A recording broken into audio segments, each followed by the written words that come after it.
Okay, no, sorry, there was sounds that I wasn't prepared for.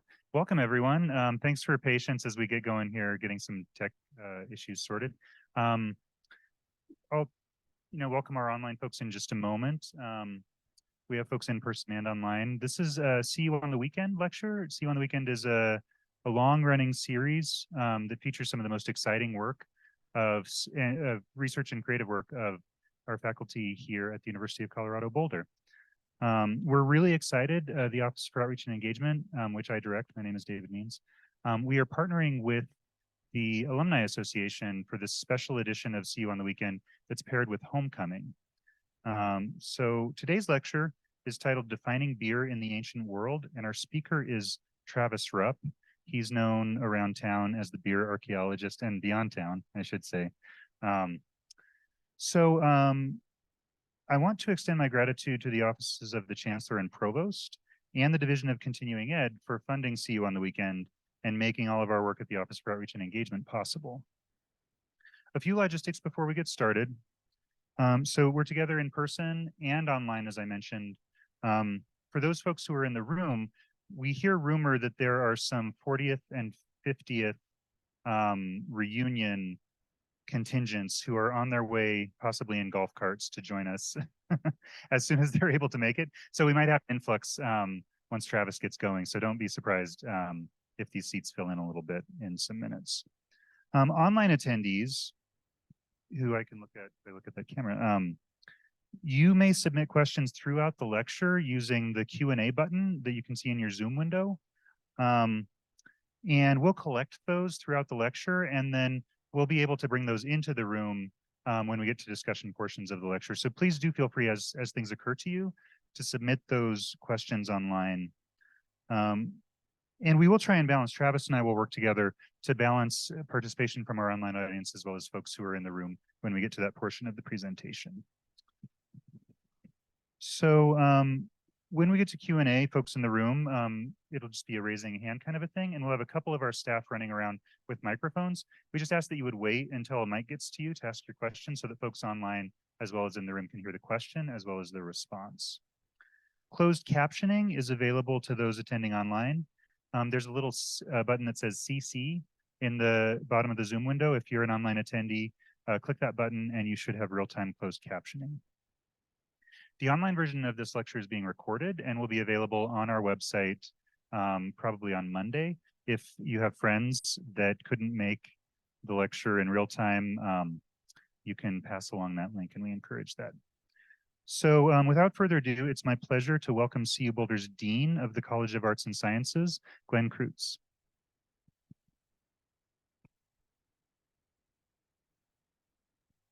That from me, great. Thank you so much. Great to be with you. Happy homecoming to everyone, especially our alums. Great to have folks around this week. It's a pretty busy fall semester with certain athletic team having a lot of excitement around it. But it's nice to have excitement around great events like this. So thanks for being here and happy homecoming. The College of Arts and Sciences, which I'm lucky to lead, is very pleased to collaborate with the Office for Outreach and Engagement, whose series of See You on the Weekend presentations is a wonderful way for the university to showcase its scholars in the community like Travis Rupp. Rather than perpetuating the image of the university as an ivory tower, which we don't want to have happen, See You on the Weekend facilitates dialogue and understanding, not to mention true engagement. Travis Rupp, our speaker today, is a full-time lecturer in classics, art history, anthropology, and mechanical engineering at CU Boulder, where he has taught for 13 years.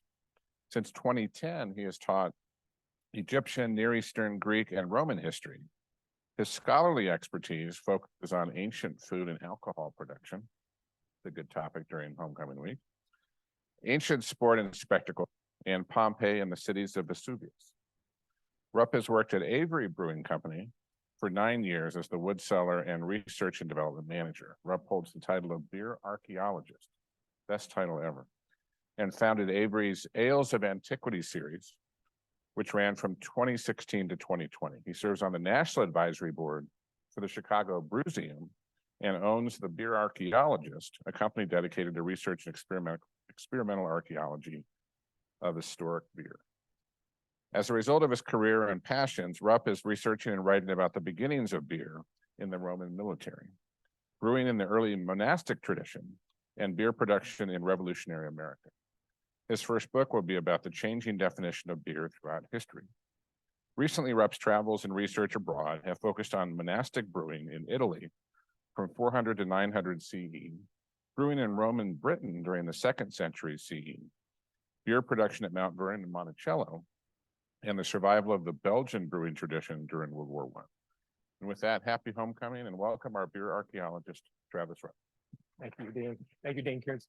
Appreciate it. Thank you so much. Yeah.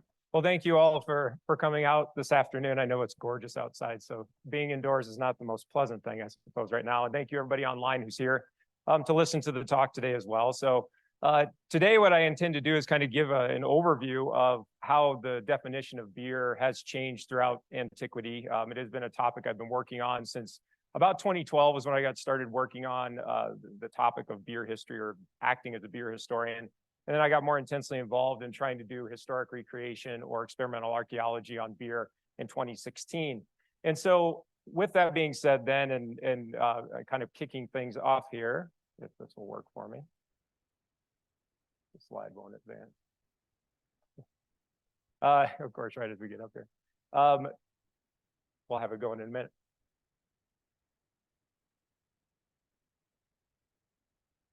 Maybe I'll just click the arrow. Okay. So if you are interested in any of the material that I'm presenting today or want any kind of references to many of the sources I'm going to cite today, including ancient texts, you can feel free to scan the QR code here or go to that website. I've put together a handout with just all the citations because I will probably move through them fairly quickly. And a lot of times I have students or people in my talks ask me about those later on, and it's just easier to have them all in one spot. So feel free to go there and you can download that handout of references. But in regards to the changing definition of beer in the ancient world, when I first started working on the topic of ancient beer production, I was kind of more interested in just putting together a comprehensive history of what beer looked like in antiquity in a period where there's not a whole lot recorded about it. When you get into far antique periods, and we are in this talk, we're going to go all the way back to 11,000 BCE, so 13,000 years ago. We're primarily dealing with cultures that were illiterate or were in a pre-literate period within the culture, or they didn't write about beer. And one of the reasons they don't write about it is it's kind of a mundane product. It's one of those things that just was, right? It's something that people just drank. It's like you're not going to, today you don't find a whole lot of books written about milk or paper clips or something like that, right? And so in the ancient world, that's kind of the way it was. Plus the people that were producing it typically were illiterate themselves. They might have been within a population that had a literature or a literary tradition, but they themselves weren't a part of that. And so typically it's something that's kind of lost in that historic record. So to start that conversation and look at what we're talking about with beer production, certainly I get asked often, how old is beer, and isn't wine older than beer, or mead for that matter? Well, as it currently stands, at least as scholarship or archaeology currently stands, beer is the oldest alcoholic beverage in the world. Contrary to many literary sources that might try to promote the idea that wine was superior or even necessarily older in many ways. And it does bring us back to the end of the last ice age. At the end of the last ice age, which ended roughly 15,000 years ago, so maybe around the year 13,000 BCE or so, what's really fascinating about the development of beer in particular and how it coincides with early agriculture is that our species was on the move, essentially. You can see here from this image or this map, it's pointing to what Europe, Asia, North Africa, the Near East looked like at the end of the last ice age, where there was an extensive ice shelf, most notably. But also the terrain was completely different. When we fathom an idea of what Arabia or Iran or Iraq looks like today, it's very different than it was, say, 13,000 to 15,000 years ago. In fact, most of Europe and the Near East were heavily wooded areas, heavy woodland or pineland that kind of dominated the landscape. Now, what's interesting about that too, again, as we think about, say, modern day Turkey or portions of the Near East, we often fathom up this idea of arid, desert-like. This could not possibly be the place where all these foods come from, where they originate. This could not possibly be the source of the earliest developments of agriculture, brewing, so on and so forth. but it in fact is. And in regards to that, it wasn't just, of course, cereals that came about. Certainly other fruits did as well. But when we look at how old the different alcoholic beverages are, beer is the oldest. And let's talk a little bit first about how old the others are. Wine is probably older than this, but currently the oldest, or the current scholarship on it, presents archaeological evidence to say that wine is about 6,500 years BCE, or about 8,500 years old. In this region in Georgia from 6,500 to 5,800 BCE, we have evidence of what appears to be large-scale winemaking, and it is the first archaeological evidence been revealed thus far. Here you can see the large containers or vats that would be used to either brew, or I should say ferment the wine, or in fact, store it, or even serve out of it. And one of the markers, you might look at it and say, well, is it just, we just think it's a winery or it's wine production because there's this little node on the side with a group of grapes? Or is it because of, the large vats below that are for stomping and treading grapes, which is likely what was going on? That definitely aids to the analysis. But one wonderful thing about the modern era with archaeology and science is that archaeobotanical, archaeochemical analysis has proven the presence of a multitude of grape pollens, grape compounds, acids that are only really readily prevalent in grapes.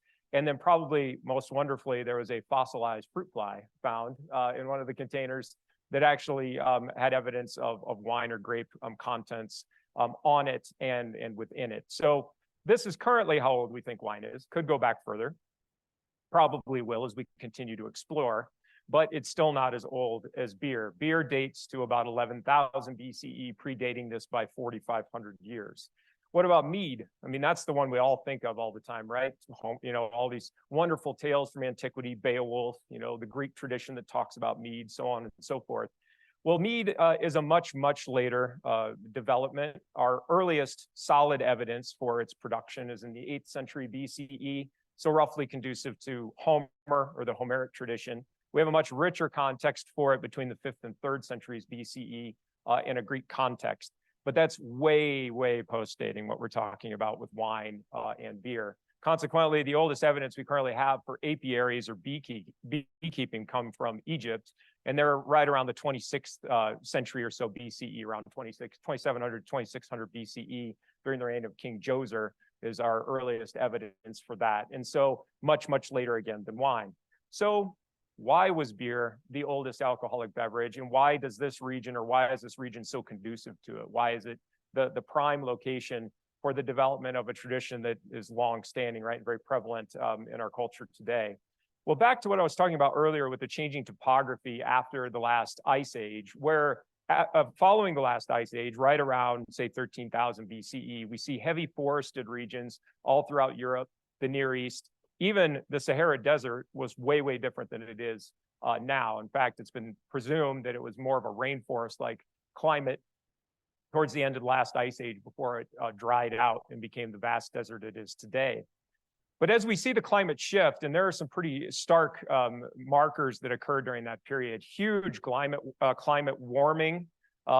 There's even estimates, we're talking of upwards of like 7 degrees Celsius in a decade that occurred at that time globally, which would have caused massive terrain shift and change. And what we're looking at here on this map is what actually the ancient Near East looked like towards the end of that last ice age, right around maybe 11,000 or so BCE. And what you see in the image is primarily the far eastern coast of the Mediterranean. You're seeing Israel, Palestine, Lebanon, Syria in particular, and northern Iran, which kind of make up this big bubble here. Now, as we approach, say, roughly 9,000 BCE, this, which was heavily forested still, shifted to look something like this. And what replaced it, right around that 9,000 to 8,500 BCE mark, were wild grasses. Those wild grasses were the prototypes of what the Romans later would call hordeum, which is barley. And then the other one was various varietals of wheat, likely emmer and einkorn, most notably probably einkorn, which we think is the oldest wheat, and a bunch of other wheat varietals came out of that. As a result, there was a pretty significant shift in what our persons or our people were doing also in terms of procuring our food. This image is a little misleading. You have to read it from essentially the bottom up. So this is going back in time, BP meaning before present.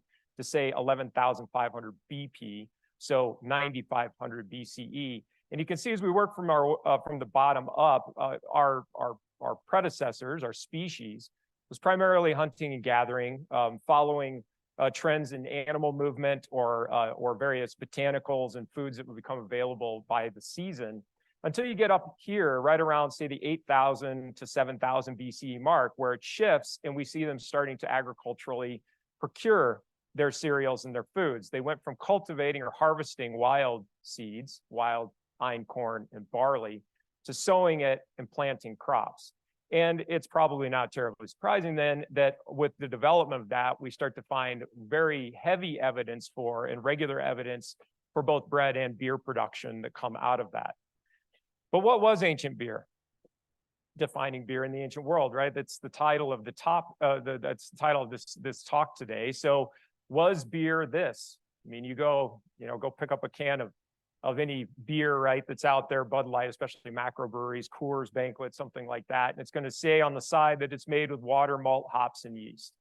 Well, in antiquity, the reason why I think the topic of defining beer is so interesting is that this is not what beer was. This is not how it started. As a matter of fact, beer hasn't been this for very long in the grander scheme of things. If beer dates to 11,000 BCE, so it's 13,000 years old, the first time that this was mandated as a component of beer came in 1516. And in fact, it didn't include certain things like yeast when the law was passed. It was a German law called the Reinheitsgebot. It was passed in 1516 that dictated that water, hops, and malt be used in beer. Said nothing about yeast because they didn't know what yeast necessarily was yet. Well, in antiquity, it would have never been that way, though. So for 12,500 years of the 13,000-year beer history, hops were not used regularly. Hops are actually a fairly new contingent or newcomer to the game. Likely how they were introduced in beer originally was as a part of a spice or herb or botanical blend that was put into beers by monks to give a flavor profile, but also hide spoilage and off flavors in beer. And so hops don't come about. In fact, the oldest evidence we have is from the year 822 CE at a monastery in France. That's the first recorded evidence we have at all of hops being used in beer. What about malt, and what in fact is malt? Well, malt is a fairly simple process, I guess you might say cerebrally when you think through it, but it takes a lot of work to malt grain. Essentially how you make malt is you harvest all those seeds from a plant that's been growing them, and you steep them in water to make them think that they're going to grow a new plant. And when they start doing that, they start packing themselves full of starch and enzymes. Now, what maltsters do is then they wait till the seed sprouts, and right when it sprouts, they expose it to extreme heat. Kills the seed, but what the seed's left full of is all this really good starchy, enzymy stuff that once it is put into hot water will gelatinize and saccharify and turn into sugar. And we need the sugar, right? Sugar is what the yeast is going to eat to create alcohol. In antiquity, malt, we are still looking for the earliest evidence of malting. We have very, very firm evidence that it was going on in ancient Egypt, probably starting as early as, in fact, about 4,000 to maybe 3,500 BCE. Certainly happening on the island of Cyprus as well, right in the Bronze Age, so around 2,800 BCE. But it wasn't always used. So, and it still doesn't have to be. Certain types of beer, like Belgian Wits, for example, if you've had like Allagash White or the brewery I used to work for, Avery's White Rascal, that's got actually some of those beers don't have malted wheat in them; they're unmalted wheat. So for us in antiquity, what we're looking for in defining beer is obviously a water-based product. Water makes up 95% of beer, a fermentable sugar source, and then it's been brewed, meaning heated, to get that starch out, convert it to sugar, and then fermented. And so how old is it then? As we talked about, why is it that old, and where does it originate? Well, the oldest evidence we currently have for beer comes from the Levant, or this region, really, again, kind of conducive to the Middle East, all through this swath of territory that sweeps up through Israel, Jordan, north into Syria, and northern Iran. And it's actually probably the product of an ancient peoples we call the Natufians. The Natufian culture were really, really interesting peoples because they were hunter-gatherers, but they were sedentary. meaning that yes, they went on long expeditions to find their food, but they always came back to a sedentary community or home. And they were located primarily in this kind of wavy black shaded area all throughout Israel, Palestine, Lebanon, Jordanian territory, so on and so forth. Now, up until just a few years ago, in fact, the first evidence of these peoples producing beer started coming out in 2018. It was further published in 2021. Prior to that, we always thought that the oldest beer dated to about, I shouldn't say always, in the prior 2 decades, we thought that beer dated to about 9,500 BCE in Turkey. But it was in fact in a cave in Israel called Rockefet Cave that archaeologists discovered these interesting features in the ground that we call mortars. Now, these mortars, as you can see below, were used to process foods, possibly store or even serve food out of. Here you can see an archaeologist standing over those mortars, taking images for scale. What was so fascinating about what was found here, and again, kind of forcing us to redefine what beer is that now with modern science, we aren't just looking for what the contents were in terms of the botanicals, or actually trying to recreate a recipe, which is almost impossible to do at times. Rather, we can look at the items that are left on a microbial level and see, in fact, what they were doing to said food that might tell us what the final outcome was going to be. We can analyze, for example, the starches that were left behind in the mortars. This is an image of the starches that were found in the mortars at Rockefet Cave, and they are ranked here according to type. Many of them are related to cereals or grasses, most notably type 1 and 2, which is the Triticale and the Panacodii families, which actually do produce the cereals we know well today. You can see Triticale is over here. Down here, of course, then is Triticum, which is wheat. The Panacodii family, though, is interesting because it produces sorghum. It's also closely related to cane sugar. Cane sugar was not being used yet, though. Cane sugar comes into Europe and the Near East around 1000 CE. So it's a fairly recent sweetener that's added to the overall kind of food game. What I think is most interesting and compelling about this list of ingredients that were found there is, yes, 34.2% come from grasses. Now, we would expect that in beer because that's how we make it today. Wheat and barley are, in fact, grasses. But 40.8% were not grasses. They're made up of tubers like potatoes, things of that nature, root plants, flowers, legumes that were all being processed for their fermentable sugar sources, which means that the earliest beer that we have evidence for currently is more non-grasses than grasses, right? And its fermentable source. 38.8% also of the starches that were analyzed showed damage from food processing. Why is this important? Why is this compelling? Well, as opposed to the starches themselves being damaged from time, major temperature shifts and swings within that cave or within the history of that cave, the damage that's there is actually caused by the people that are actually processing the food itself. And what was revealed is shocking. It's striking. Again, looking on a microbial level at the starches, we try to marry or mirror what was found in the starch content to what happens to those starches in food processes today. I direct your attention mostly to G and H on the image. What you can see on the left are starches, what they look like when they're being processed in beer in modern, this is an ancient processing versus modern. So these starches from Rockefet Cave completely or almost are identical to the starch content or starch damage that occurs during brewing in modern equipment. And it's essentially a dead ringer for beer, that they were in fact making beer in this cave. Hence the oldest beer in the world so far. We'll see how long it lasts. Now, how does that evolve? What does it grow to be? Well, in the context of the ancient world, still, most beer was produced moving forward with cereals like barley and wheat because they are readily available. They're readily available as wild crops. Now they're going to be domesticated for large-scale production. Barley is a phenomenal cereal in a lot of ways because though later on when we get to the Romans, they kind of scoff at it as a product that's primarily for pack animals, which is typically what they grew it for, was for the military and for their pack animals or horses and things.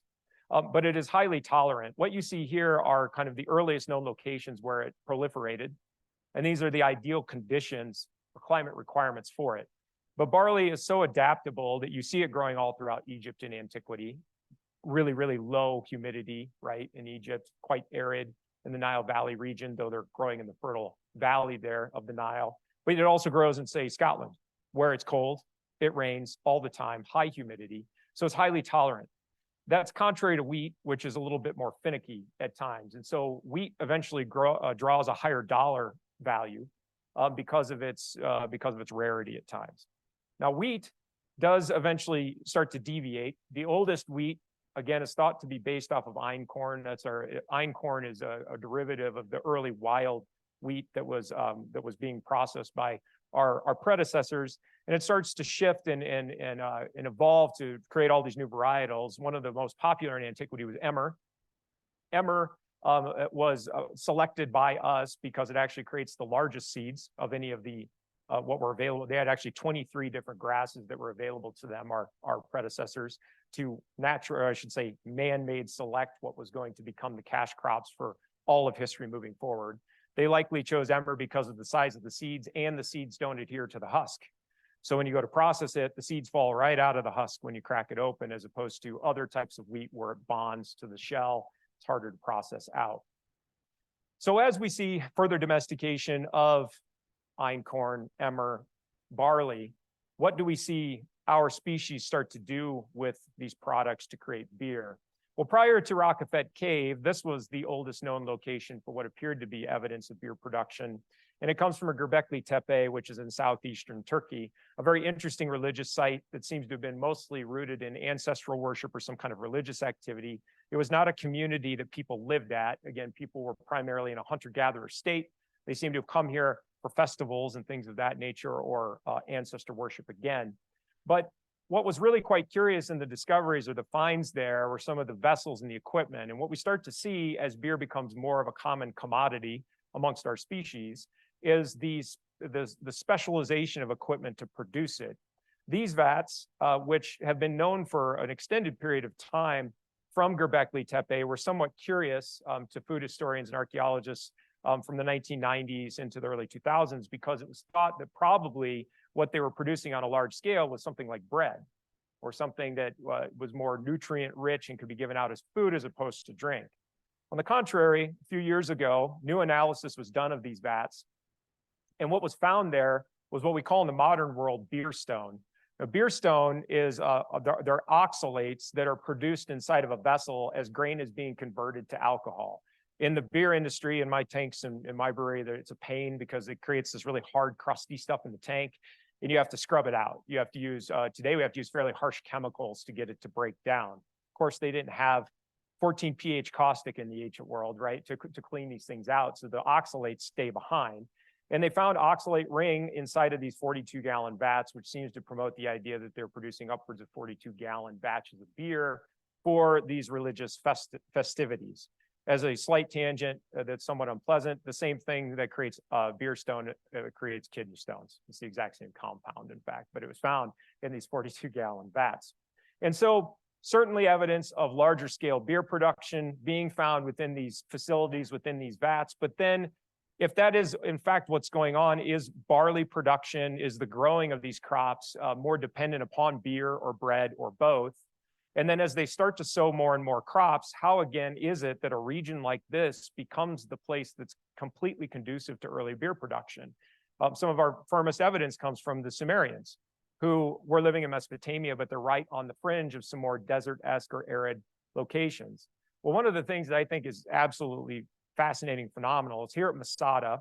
Of course, the palace at Masada is far later, dates to the 1st century BCE. But in the region around Masada, near the Dead Sea, we have evidence of them agriculturally cultivating barley as early as 4000 BCE in this arid region, in this arid climate. And we're able to figure this out because of archaeological, archaeobotanical analysis, looking at genetic relationships between different types of barley in this very arid, cliffy climate. But they were domesticating barley within a 12-mile radius around it. And we do credit currently in scholarship the Masada region and the Dead Sea region, most notably in Jordan, so on the east side, to the birth of barley varietals that later spread from there. Firm evidence also just to the north of the Sea of Galilee of them domesticating it even earlier. Some of the oldest fossilized barley to be found comes from this cave, Yoram Cave, within the region. The so-called chalcolithic kernels coming from the Copper Age of the period. And what were found there were these. Now, what I think is amazing about these is not only were they finding these really, really old, thousands of years old cereals at the bottom of this basket, you guys see what's on the outside, right? Those are shoots from the plant sprouting. And so we were just talking about how important it is for malting that you put the seeds through this series of this process of germination to make it think it's going to create a plant, and then they stop it. They expose it to extreme heat. Now, one of the reasons these are typically left behind, these do seem to have been intentionally malted and left in a basket. The entire collection of them was sprouted. Usually why they're left behind is they're over-kilned, and so they burn them basically.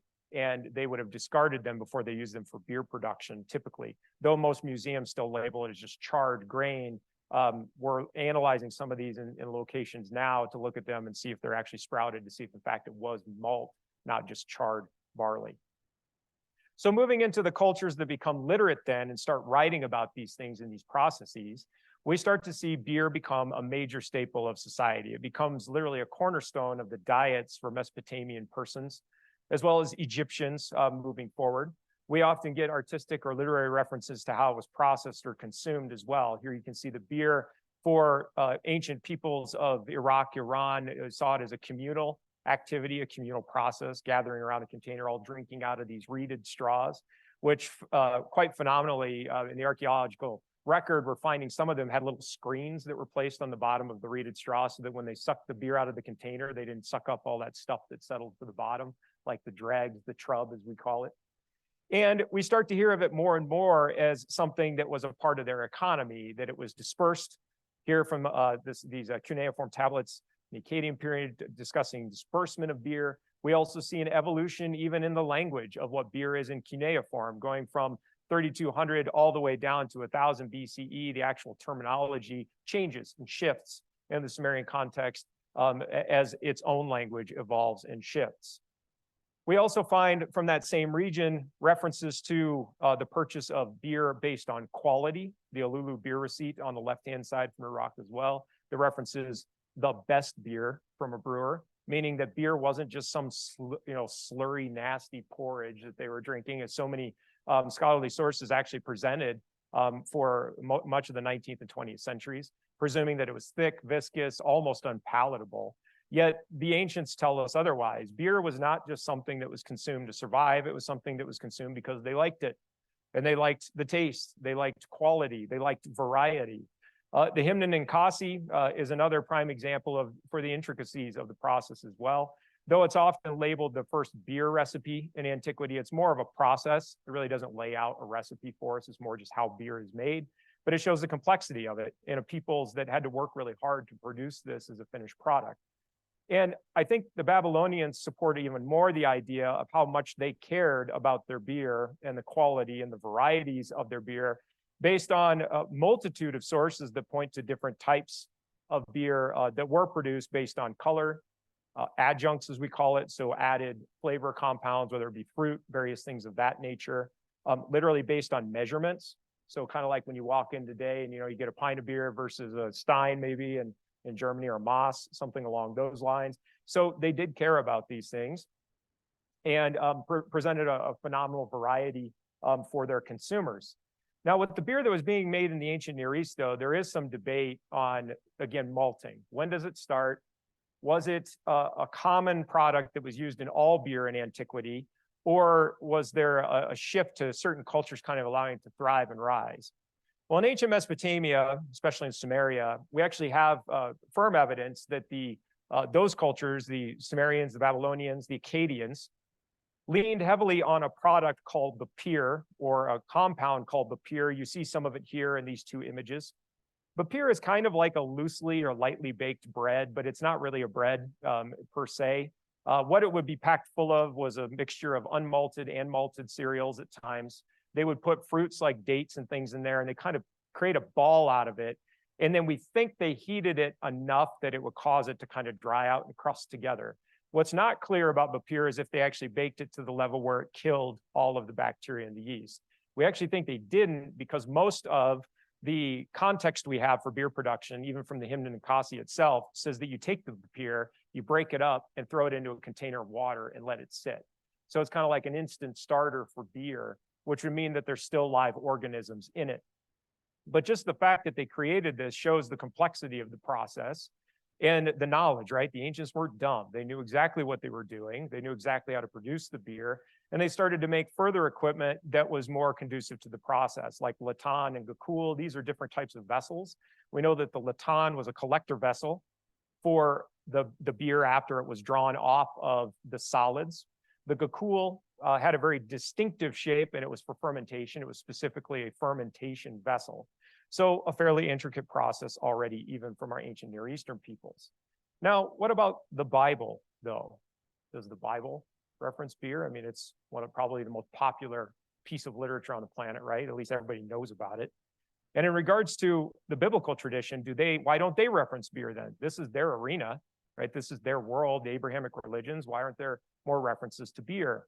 One of the curiosities about beer in the Bible, and I've kind of a subtopic I've worked on extensively, I just gave a talk on this for a conference in Chicago a couple weeks ago, is that many translations of the Bible, especially Christian translations, will often kind of lump alcoholic beverages all under one title of just wine. Now, there is a reference in the Hebrew to something called shakar, which I think is really quite interesting and curious, because in Akkadian, the word for beer was shikru or shikaru. We're fairly certain of that. There's some dispute on whether or not the Akkadian terms refer to wine, but on the right-hand side, you can see listed here King Zimri Lim of Mari, who actually presumably was quite fond of his shikar, which was flavored with pomegranate juice, and he would make his enslaved staff go up the mountain to get snow and ice to keep it cold. He liked his beer cold, apparently. And it's referred to as shikru or shikaru.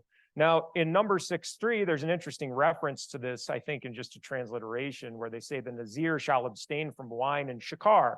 He shall not drink vinegar or of wine or of shakar, neither shall he drink anything in which grapes have been steeped. And in most Jewish translations of this, or the Tanakh, for example, they leave the word shakar separate, as though it's not wine. And it's not necessarily to be lumped in under wine, because clearly it's being referenced as something entirely different in the translation, as you can see here. Now, what I think is curious here is that it says, neither shall he drink anything in which grapes have been steeped, which I think implies that grapes were steeped in this product.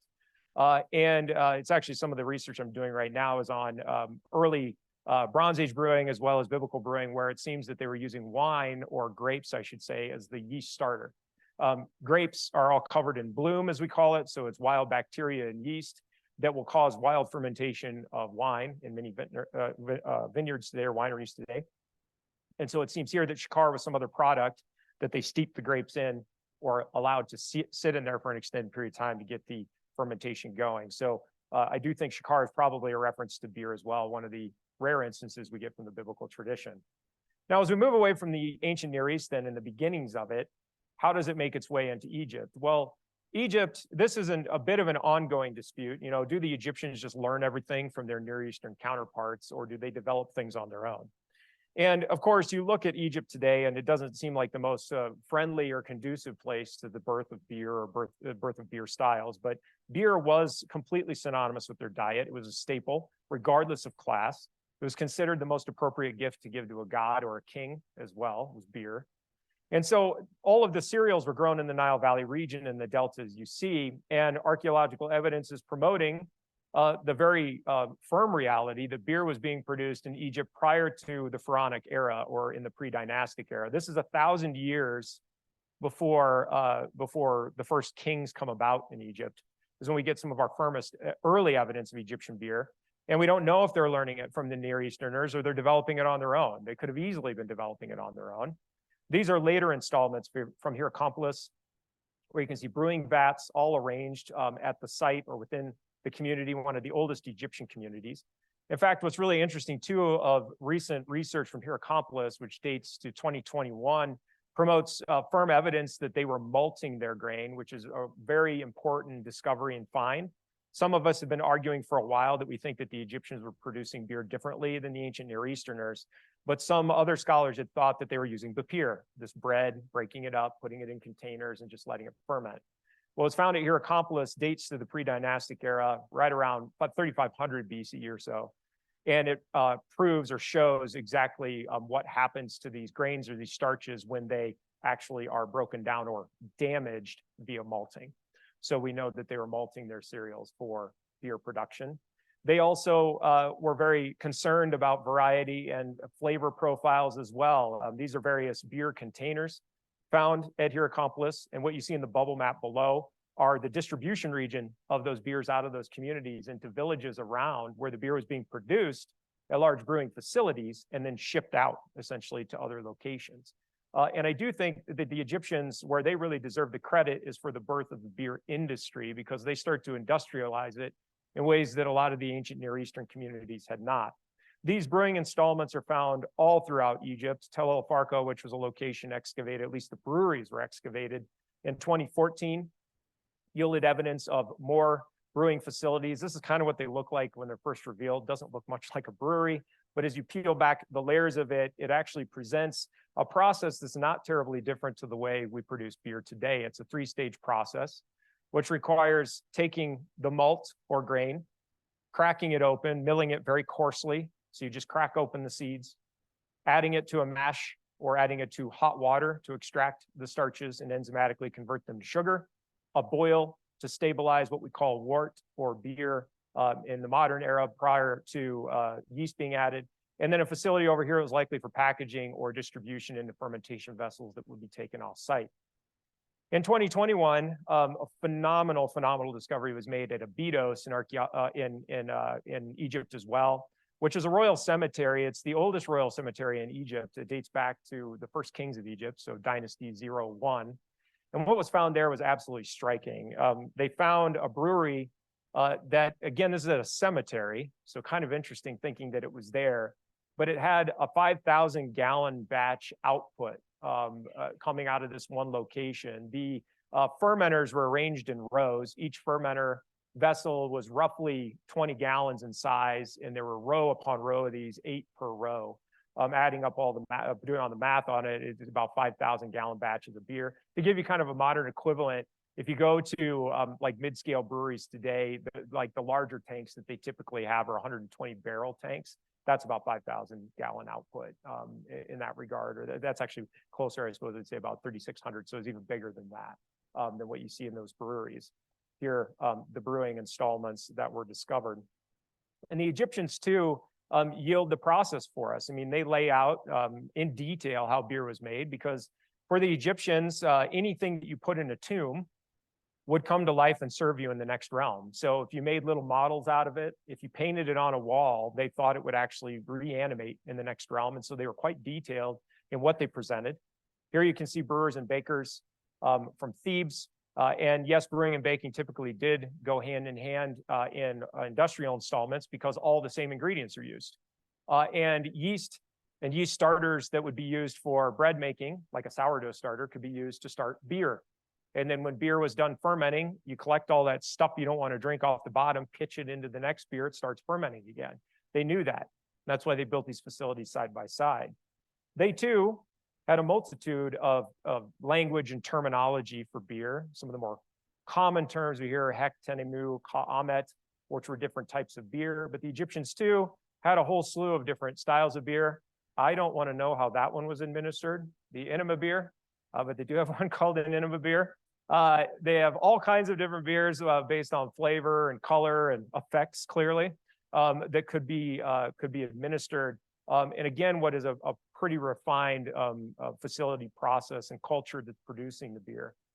As we move out of Egypt then and continue to make our way into the Mediterranean westward, we have evidence too of beer production that's come to light more recently in Bronze Age Greece, or the Bronze Age Aegean, I should say. The Greek world and beer production is actually quite difficult to discern at times. It's one of the bigger mysteries, because the Greeks don't typically write about it. It doesn't seem to have been a very common component of their diets, at least among the elites. But the Bronze Age world, prior to a unified Greek peoples, does present evidence of what appears to be beer production, most notably at these two locations, Arkandiko and Agrisa, from the Bronze Age, which yielded some interesting finds. There's the dates for them, putting them mid-Bronze Age. And it seems that what was being undertaken was intentional malting and fermentation. What were found there, emerine, corn, and barley.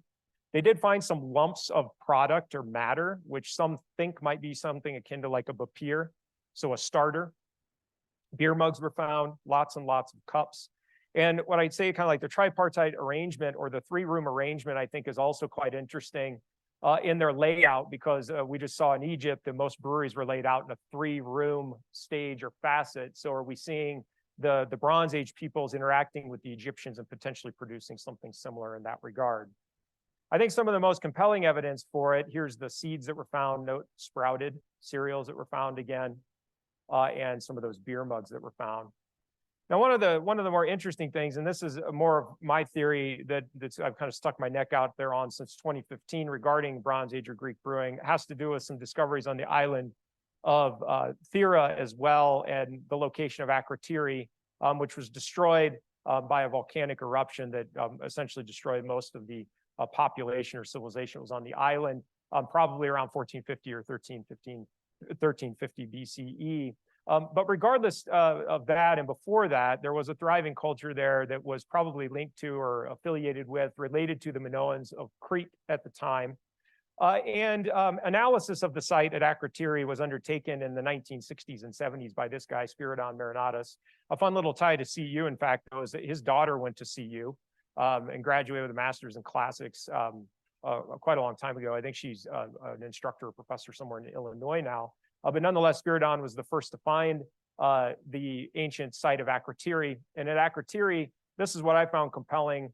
You know, us archaeologists and the nerdy stuff we do, we find excavation reports in an old bookstore on the island and buy them all. And the bookstore guy is like, oh my God, they've been there for 3 decades. Please take them, you know? And so that's how I came about these. But what I found really quite interesting was what he says towards the end of what was found in some of the containers. And this is repeated several times in the excavation reports. He's talking about grain, and he says, examination under a strong lens showed that the substance was in fact barley flour, which had been very imperfectly ground.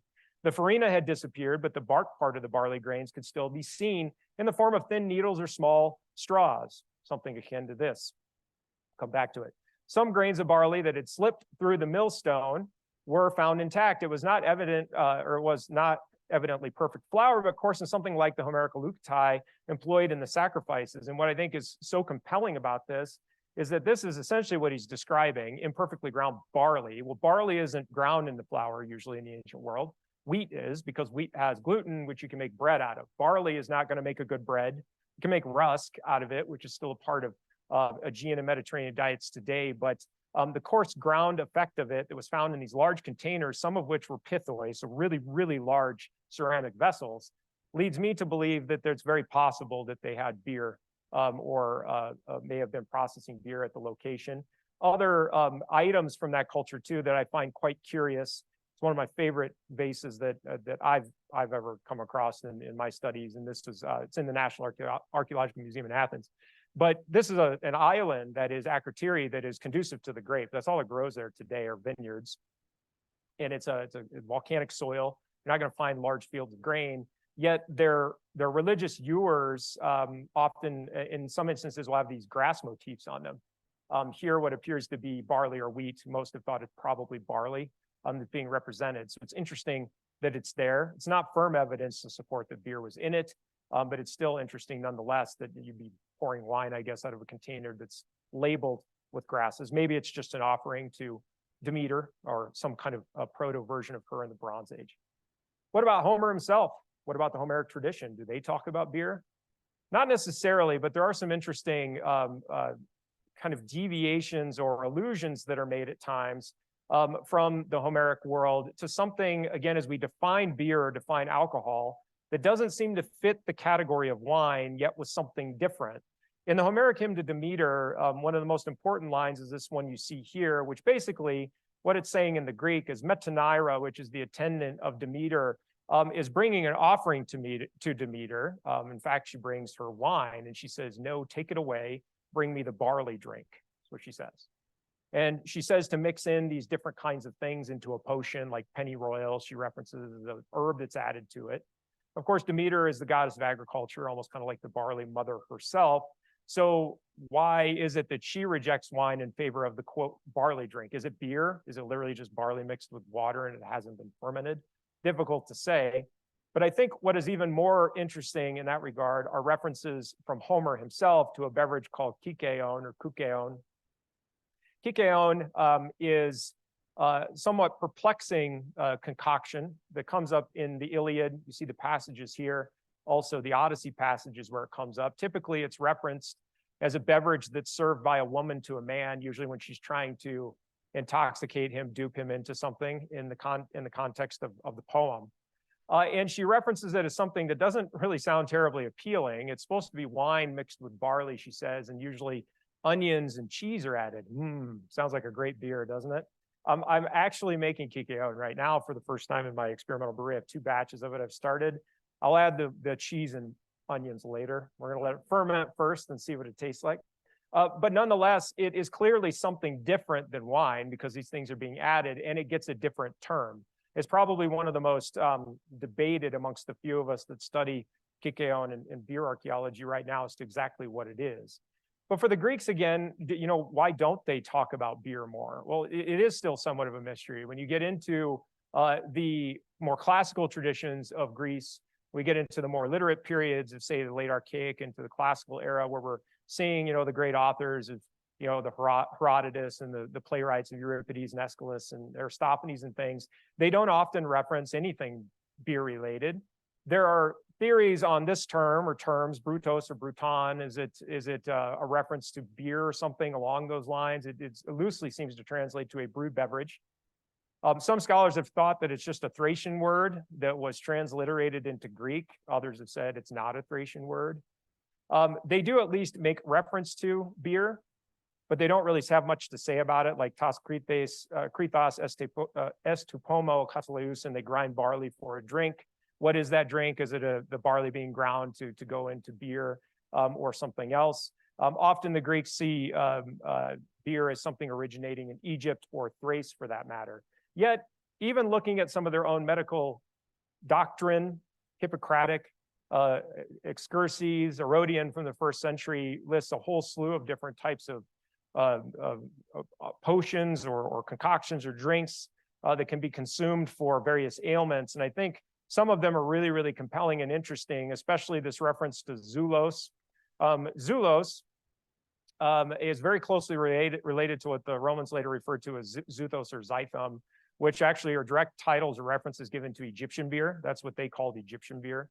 So are the Greeks maybe using a similar term? Is it again a transliteration here? As we'll see in just a moment when I end, the Greek words for beer are usually just transliterated into Latin. So there's a lot of phonetic kind of commonalities between the two.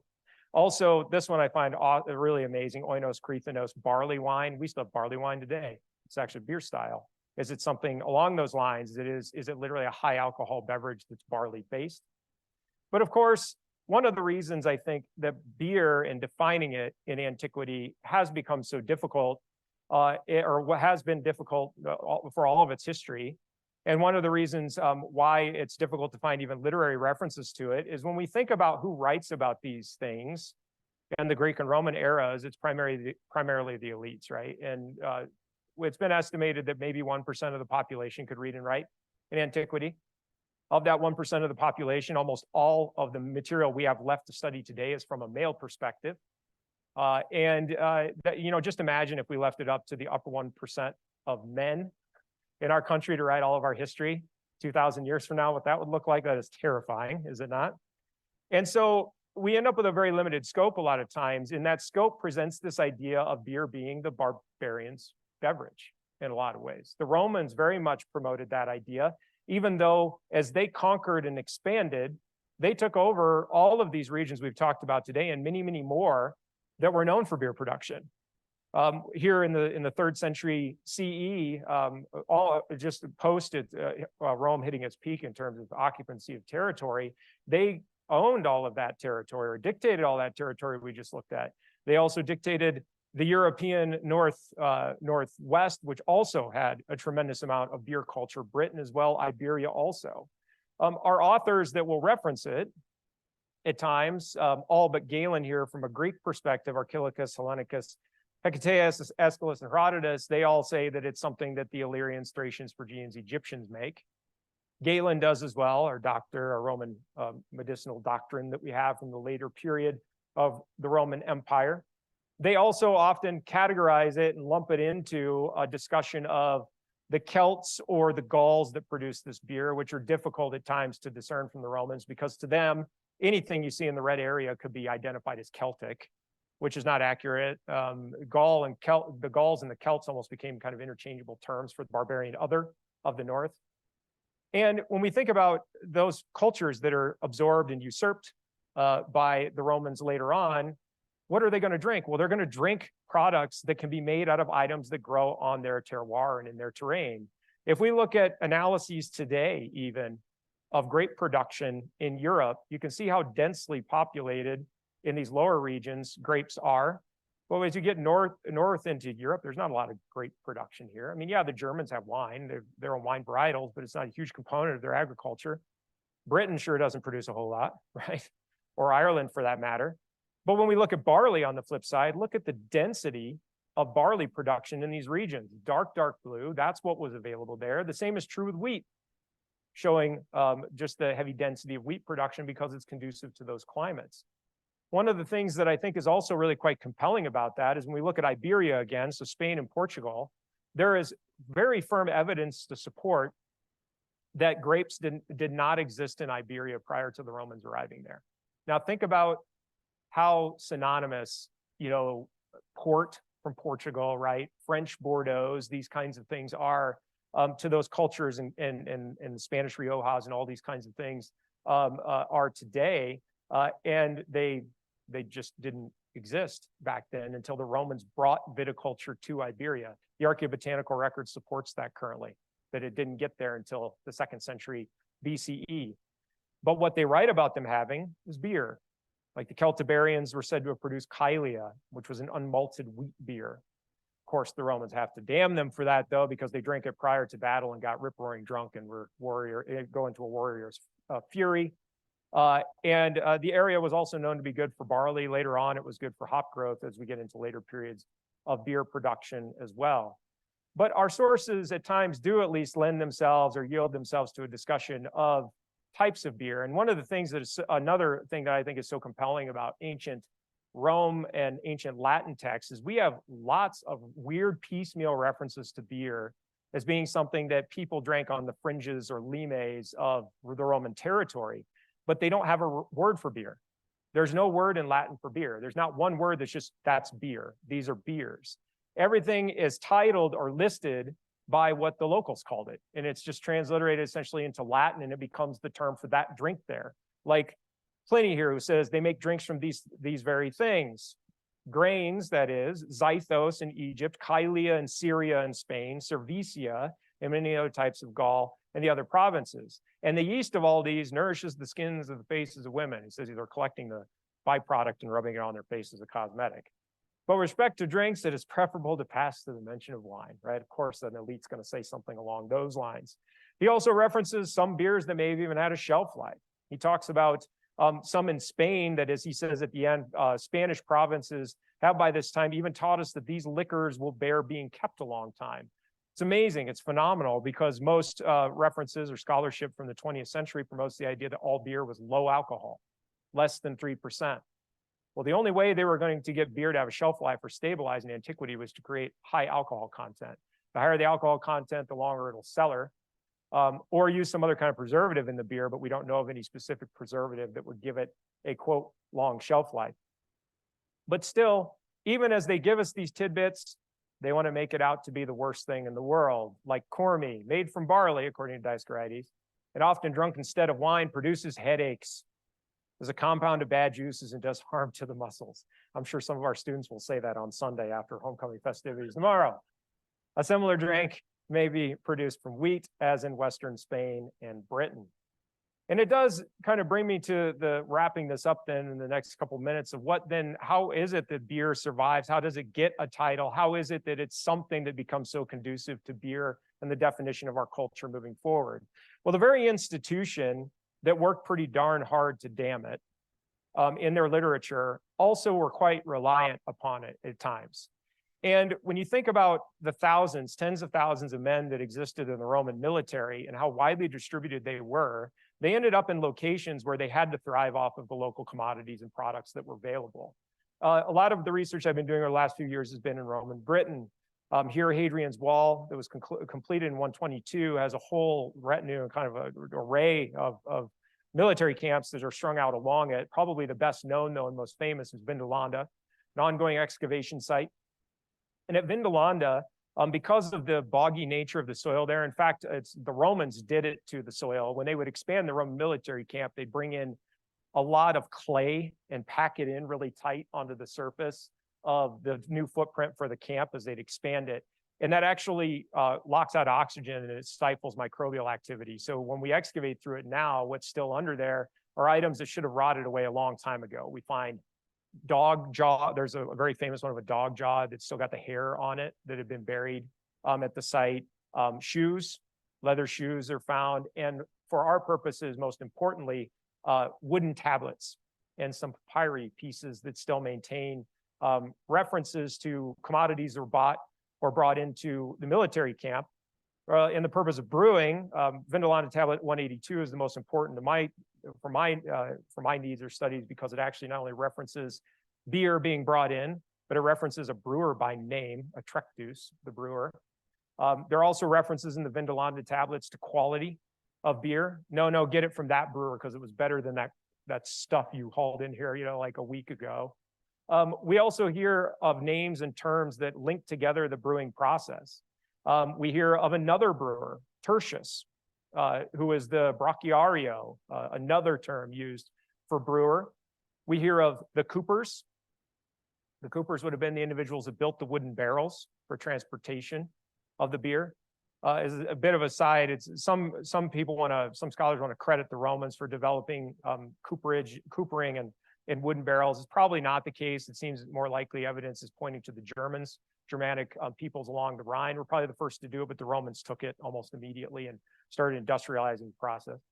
But here a reference to a cooper, Junius, the barrel maker, or even the merchant, Crispus, the beer seller from Rome. And these are all within Roman, that is in Britain, and these are all within Roman British active areas and occupied areas. I think what kind of a process that I'm trying to undertake more and more now as I reach out to colleagues in the field and individuals where I'm working at the museums is to reanalyze also, again, the charred grain that's on display or in the archives. It's always just listed as wasted grain or charred malt. But starting in the 90s, a few locations started analyzing them under microscope, and what was yielded were sprouted cereals. And there is absolutely no reason in the ancient world to produce malt except for beer. In the modern world, we have it for candy and things like malted milk duds. You guys know what I'm talking about, right? Like, those kinds of things have malt in them. Some sweeteners do as well. But in antiquity, the only food we know of that malt was used for was beer. It has not been found to be used for anything else. And the Roman military was quite dependent upon it, so much so that eventually they built even their own malting facility. The oldest known and best preserved malting facility in the Roman world comes from 179.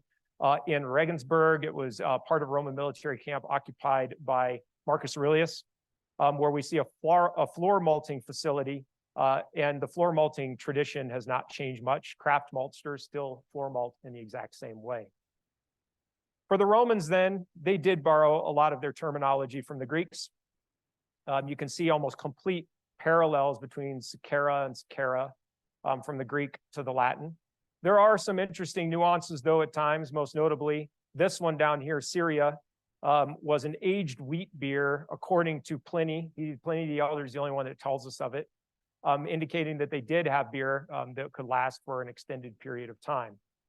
But of course, just as the Romans wrote about it in the fringes, is this thing that the others, the barbarians, drank, they were forced eventually to deal with it on a very real economic level. I mean, for example, Diocletian in the 3rd century, who tried to restabilize Rome after what was called the 3rd century crisis, passed a whole series of tax reforms, the edicts of Diocletian, which set prices. It was a price setting scheme to try to get the economy under control because the inflation was so bad after the 3rd century crisis. And in the edict, we actually hear references to beer, specific ones, Cervicia, Camum, Zythus, and Sabaya, all conducive to their specific regions. And they were given specific prices for their beer as well. Celtic beer is to be set at 4 denarii, Zythum 2 denarii, the cheapest wine 8 denarii. But still, this was really expensive. If you were the currency was so devalued that if you were a laborer in Rome at this time, if you went out to a little restaurant or a little fast food joint to get a glass of wine, it was 8 denarii was half of your day's wage. So you would spend all your money to get 2 glasses of wine, right? Still, 4 beers is going to be all the money you made that day. So the economy was pretty screwed up at that time as he tried to right the system. But eventually, beer was damned. And it was damned by the institution that came out of the Roman Empire. As Christianity spread throughout the Mediterranean, and though it was very much the minority when Constantine converted Christianity or converted Rome to Christianity, going from a pagan institution to a monotheistic institution, that some have estimated may have been upwards of 90% pagan based when he did that. It's going to take some time, but as it occurred, the doctrine that came out of it worked really, really hard to damn beer as an item that the barbarian other drank. Eusebius says, he that is Isaiah says that all the makers, not of the wine from the vine, but of the Egyptians, Zuthos will groan. Zuthos was adulterated and made cloudy. The Egyptians used it as a drink before the Lord lived among them. Or St. Cyril, who kind of promotes the same idea. I think this is hilarious, this quote at the top, because he says Zythum or Zythus is cold. And you shouldn't drink it because it's cloudy and cold. Don't drink cold drinks. It's a bad thing to do. It'll give you an incurable illness, he says. And it's a direct reference to beer, again, being a bad thing for you. I mean, in the Psalms later on, they talk about wine gladdening human hearts, oil to make the faces shine and bread that sustains their hearts. Something, again, a symbol of Christian conversion. Beer, bad, don't drink it. Essentially the idea of the dichotomy between beer and wine. Drinking wine over beer equals a symbol of Christian conversion. But eventually, it was that Christian institution that resurrected it. And the reason they did, the monastic tradition, which is a whole other bag of chips I won't open right now, but the monastic tradition worked pretty hard starting actually with the woman, St. Bridget of Kildare, is probably the first reported ecclesiastical individual to promote beer over wine at communion at Easter in Ireland. Along with St. Benedict, created a whole beer culture that was thriving in the monastic order. And eventually, what's kind of funny, I think, tongue-in-cheek about it, is that the aristocracy and the economy, the monarchy, caught wind of it, and they just started to mandate that monasteries make beer. Charlemagne mandated that all monasteries install breweries so he could tax it. He made it in fact, the only taxable commodity being produced by monasteries was beer, where everything else was tax exempt for them. And what they produced, many of the breweries, like the one you just saw, the Monastery of St. Gall in Switzerland, had 3 different breweries inside of the walls, each for a different style of beer. We know them as Celia, Cervisa, and Conventus. 2 of those should sound familiar, right? We just talked about Caelia from ancient Latin texts. We also talked about Cervisa or Cervicia or Cervisa, which some have thought might end up being the catch-all word that was used in late Latin to mean beer, anything that was produced that was beer. But they produced these 3 different types of beer that were for 3 different occasions. And eventually, as it works into the modern era then, closer to, say, the 10th, 11th centuries, Caelia, coming from Celia, became Aelia, became ale, which was synonymous with a whole slew of Old English terms, eala, eale, and ealo, again, all coming from that early monastic tradition. In terms of beer, our term beer, some have thought, we can't fully trace the etymology of it, but some have thought it may come from the Latin bibere, to drink. But more likely, it's a Germanic term. Beor comes about at the same time as the Old English terms ealo and eale. And that would be probably around the 9th or 10th century as well. So beer may be a derivative of a Germanic term. But of course, that very institution that sought to damn it very much resurrected in the end. And of course, we have hundreds of beer styles today. If you are curious about other things that I'm working on or what I do this my experimental brewery that I launched this year, actually. So it's underway. It's fully processing several historic beers right now. Like I said, Kikeo is 2 batches of that going right now. But you can follow me on Facebook or Instagram at these locations. There's my website. And though this says thebeerarchaeologist@gmail.com, that is my email, but I just started a new email that is my business email. So it's travis@thebeerarchaeologist.com. You can reach me there or at my CU email. Thank you all for sticking around to hear about beer today. I think a lot of us are going to go drink some beer over at Buffs on Tap as well at Kernick Hall after this. But thank you all. Appreciate it.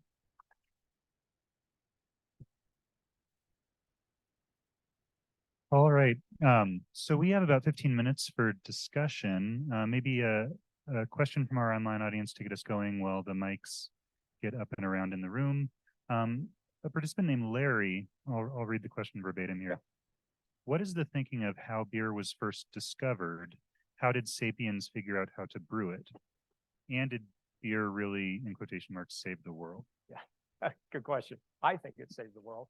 But in regards to how they first came about it, right now it's all conjecture, of course. One of the biggest ideas that's promoted is that it was completely happenstance, or that somebody accidentally left something in a container of water overnight and it started to kind of ferment or break down. They drank it and they thought, oh, that tastes interesting. It's making me feel weird too.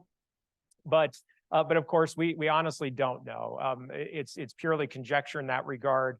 It's kind of like, as I tell my students a lot, I get asked a lot, what came first, bread or beer?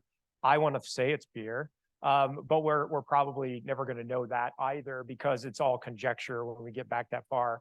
In terms of it saving the world, as that adage is gone, I think there's even like the title of a documentary that was produced several years ago. I think you could argue in a lot of ways it has. I mean, it's been involved in a lot of bureaucratic and political decision making. I was just telling my students this morning in my food and alcohol class, I mean, think about our founding fathers, how they were just hanging out in pubs writing all this stuff, right? Figuring out our Constitution and stuff, how many beers were consumed to put together this nation, So I think to a degree, I think it saved the world. Yeah.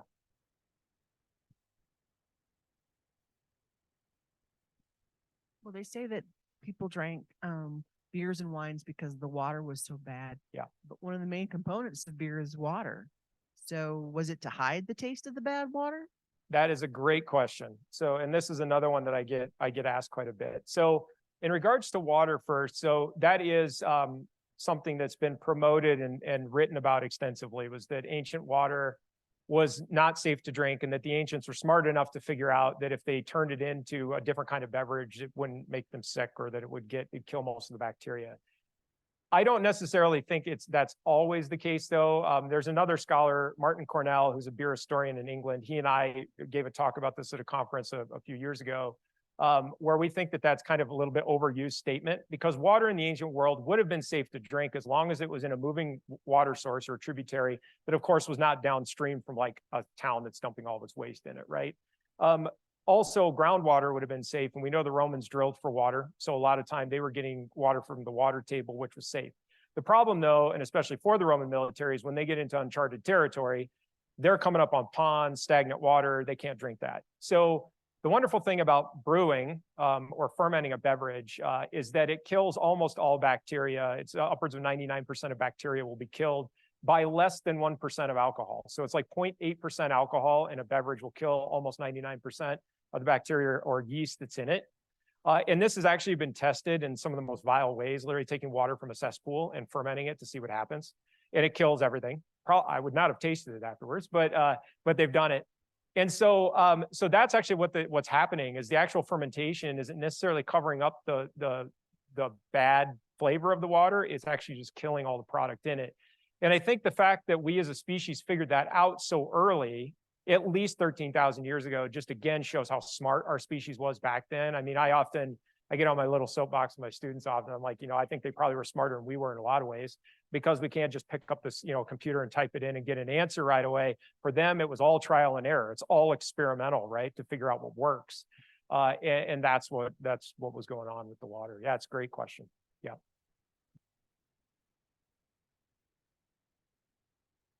Hi. So how do we get like the difference between beer or wine for religious purposes and then is something that's recreational or an award for winning in battle or just less of that religious element? Yeah. So going away from just the religiosity of wine to more of a glorification of wine is like this prestigious thing. I think it actually, that's an excellent question. I think a lot of it is tied to the elitism that revolved around wine in the Greco-Roman world, at least, if not even other cultures of, say, like the ancient Near East and things, Egypt as well. In Egypt, they did produce wine, but it was quite rare. They produced it in the Fayum, and then there were some locations down on the Nubian or Kushite border of Egypt. They were also producing wine, but it was very rare, so only the elites were drinking it. You get into the Greek and Roman tradition, and even if in fact the Greeks hardly ever drank beer and mostly drank wine, it would have been, graduated by quality, right? So the good stuff was always going to be more expensive, purchased by the wealthier. And I think with that kind of infrastructure built around it, that social hierarchy that is then applied to wine, which I think we could say is even still the case today, right? Barefoot, if you're walking out of the store with a bottle barefoot, people are probably going to look at you differently than if you've got like a really high vintage Robert Mondavi or something, right? So I think that's where it kind of equates to, but you're absolutely right. It even is recorded in the Vindolanda tablets that after either major engagements or for some kind of religious holiday or festival, wine would come in larger quantities to be divvied out to the soldiers in the legion, not just the officers who were mostly drinking it. And I think that social hierarchy of the beverage has continued into later periods, arguably even today. That's a really good question. Yeah. Thanks for the presentation. Yeah. I have to wonder if thousands of years from now, beer archaeologists are going to look back on 2023 and say that it was the year of the hazy IPA, right? Yeah. But my question really is, it seems like craft beer has slowed down. The interest in craft beer has slowed down, especially with maybe that 21 to 30-year-old group. And then you've got Avery and Dogfish and other breweries who are really leaning into archaeological beer styles and trying to see what they can do. Could you see a time where those breweries could really make archaeological styles interesting and exciting for beer again? Yeah, that's a really good question. I do. I think it's quite possible. Like when I was doing it at Avery, I left there in 2020. And the interesting thing about what I was doing, and I think it was just because I was such an academic mindset, that when I took over the research and development program for the brewery, I started recreating ancient beers for research. I really didn't care if anybody was going to drink it or liked it. And the first one I did was an attempt at a Bronze Age beer, and Bronze Age Aegean beer. And the outpouring of like the beer fanatics, the history buffs, people that didn't even drink beer that wanted to hear about it started coming out to experience this thing. And so it kind of took on a life of its own for the 4 to 5 years I did it, where there was a lot of interest in it. And I do think that they can. You're absolutely right. There has been the market currently has seen a fairly significant downtick in craft beer. Honestly, the macro breweries, Coors saw an uptick of about 1% last year, which is huge, though, for a brewery the size of Coors to see a 1% growth. But I think a lot of it is that the modern consumer is going back to drinking lower alcohol beers. They want light lagers. They want something they can drink many of in a session. And, where the craft breweries tend to make these higher alcohol beers, richer specialty beers. But one thing, having been in the industry now for 11 years, that happens with the beer industry is it goes through waves. It goes through, like when I ran the barrel program at Avery, we had like 1.6 thousand oak barrels full of stouts, and we couldn't make it fast enough. And by the time I left, we had 300, and so it goes in ebbs and flows. It's kind of like hard seltzer went through its whole trend and it's way on a downturn now. So I do think that things like that are going to start becoming more interesting and kind of they'll have a sex appeal to the consumer.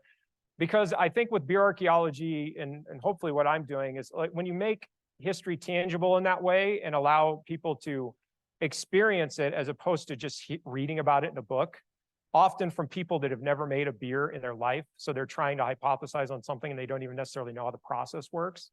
That kind of takes the fun out of it, but it also takes away that really hands-on learning experience that the consumer can have. And I hope it comes back. And I mean, right now my facility's just a wee one, all for experimentation, but who knows what will happen even with what I'm doing with it too, as more and more people want to experience it. Yep. So let's get a couple of online questions. I think that's a great segue. So a couple of questions about how you personally became interested in this topic. Sure. Did classics lead you to beer, or did beer lead you to the study of the ancient Yeah. world?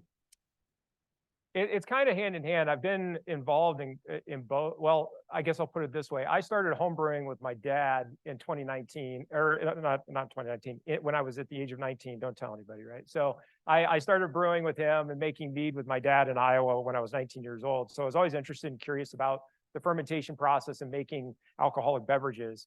But when I finished grad school here in 2010, I wasn't working in beer or anything like that. I was a classicist first. I was teaching mostly Greek and Roman archaeology here, but I had always wanted to work in the beer industry. So I got hired at Avery in 2012. And it was about a month into me working there that the production manager was like, "Hey, you teach at the university. Can you teach our staff about beer history in our monthly meetings?" And I'd never researched beer history ever. And I was like, "Okay, yeah, I can do that. What do you want me to talk about?" And so the staff there started throwing me ideas on a monthly basis of something they wanted me to research and then present to them. And after about a year of doing that, I started to realize that there was a massive gap in the study in antiquity, like that only a few people at all work on it. Neither of which, the two most notable one is at Penn, or was, he's retired now, and then the other one is at a university in Canada. And so that's where I went all in on it. So I shifted from being more focused on like material culture. I used to be more interested in the 2nd century CE Rome, so architecture and sculpture. At that point, I pivoted and went all in on ancient food and alcohol production, and been doing it now for a decade. So. Hi. So you mentioned the alcohol by volume for a couple of these, but what would the caloric or nutrient breakdown of these be? Really good question. Caloric or nutrient breakdown. So let's start with the alcohol first. I'm glad you alluded to that first off, because a lot of, early scholarship thinks that it's probably 3% or lower. Some have even thought it was like 1.5% alcohol. I don't believe that though. I have a colleague that we never met, but we know of each other's work. He works at NC State. His name's Tate Paulette. He works only on ancient Sumerian beer. And we've kind of gone back and forth that we think ancient beer could have a much higher alcohol content than they give them credit for, because all it comes down to is how much sugar you put in it. The amount of fermentable sugar you put in, as long as it's got the ideal conditions, that wild yeast and bacteria will ferment it. And even the references we get are to a higher alcoholic beer. So when it comes to calorie then, or nutrient content, nutrient-wise, we've been very rich in it. Beer actually is. I mean, it's kind of funny. Arnold Schwarzenegger used to talk about how you should drink a beer after every workout because it's got so many good nutrients in it, and it almost acts in a way kind of like a Gatorade for your body when you consume it. So it would have been a nutrient-rich drink. It would have been a good part of a good staple of the diet for that reason. In terms of calories, though, it's going to be 100% based on, again, that sugar load. Now, if it is a really low alcohol beer, so if they were, let's say it was one of the lighter Egyptian ales, which we think were probably sub 4%, somewhere, at least I do, between 3 and 4%, you're probably looking at a calorie content, as long as they got full fermentation on the sugar of it, probably around 100 to 120 calories for the beverage. But you get into some of these like the Cormy and the hazy stuff that's talked about by Pliny, you could easily be 200, 300 calories in that of unattenuated, unfermented sugars, which is just going to be a higher carb load, which is then going to create higher caloric content in the end. Yeah, it's a good question. So we have time for probably one more in the room. Great talk. Thanks for coming. Yeah, absolutely. Related topic, did beer production and then wine production lay the foundation for distilling?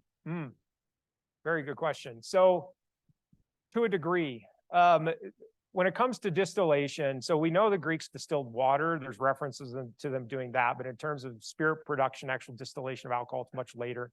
I think the oldest references are 14th, 15th centuries when they started doing it on a larger scale. So they would have laid the groundwork though, simply because you have to produce beer first to make whiskey or any kind of distilled spirit. Or if you're going to do something that's a clear distilled spirit, it has to be something that lacks color. So like potato vodka that usually is lacking color and its sugar content. So it certainly laid the groundwork in that regard. If you go to a distillery today, they essentially have a brewery where they're brewing these massive vats of beer, and then they just start running it through the distillation process. What they've done in distilling is they've started to genetically modify certain grain strains, most notably 6-row barley, to be highly enzymatically active, which actually gets you a higher attenuation. What that means is that every little sugar molecule that's in that will ferment into an alcohol, because for distillers, they want it to start as high as possible in alcohol, right? Usually around 20% alcohol is what the beer will finish at when they then convert it to distillation. But it certainly laid the groundwork for it in that regard. Yeah. And I will say before I end that I am going to Buffs on Tap. So if any of you are going over there and you want to ask more questions, I will be there. I have business cards, so if you want to take one with you, I'll pull them out of my bag here. Feel free to come grab one. Thank you guys for coming today. I appreciate it.